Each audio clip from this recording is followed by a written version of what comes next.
بسم الله الرحمن الرحيم يا أيها المزمل قم الليل إلا قليلا نصفه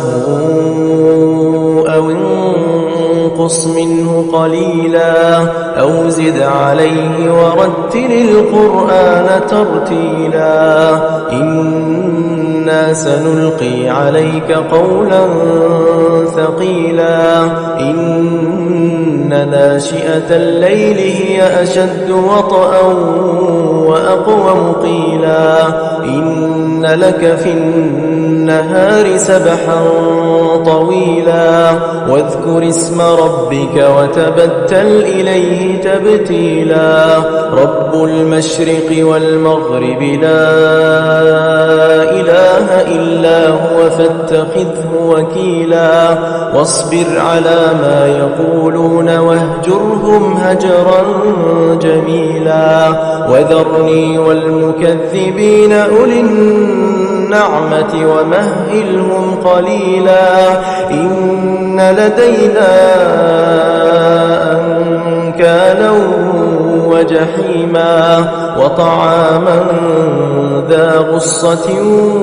وعذابا أليما يوم ترجف الأرض والجبال وكانت الجبال كثيبا مهيلا إنا أرسلنا إليكم رسولا شاهدا عليكم كما أرسلنا إلى فرعون رسولا فعصى فرعون الرسول فأخذناه أخذا وبيلا فكيف تتقون إن كفرتم يوما يجعل الولدان شيبا السماء منفطر به كان وعده مفعولا إن هذه تذكرة فمن شاء اتخذ إلى ربه سبيلا إن ربك يعلم أنك تقوم أدنى من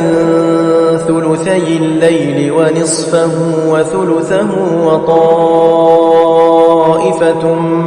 من الذين معك والله يقدر الليل والنهار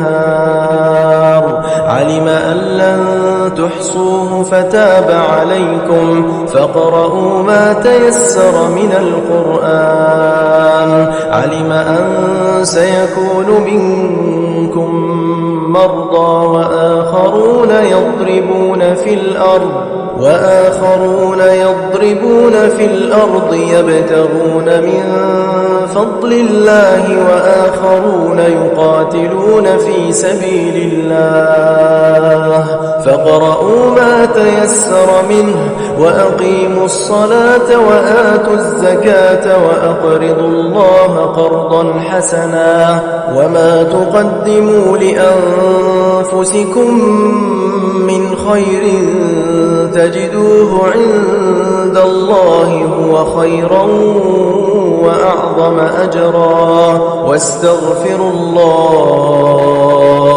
إن الله غفور رحيم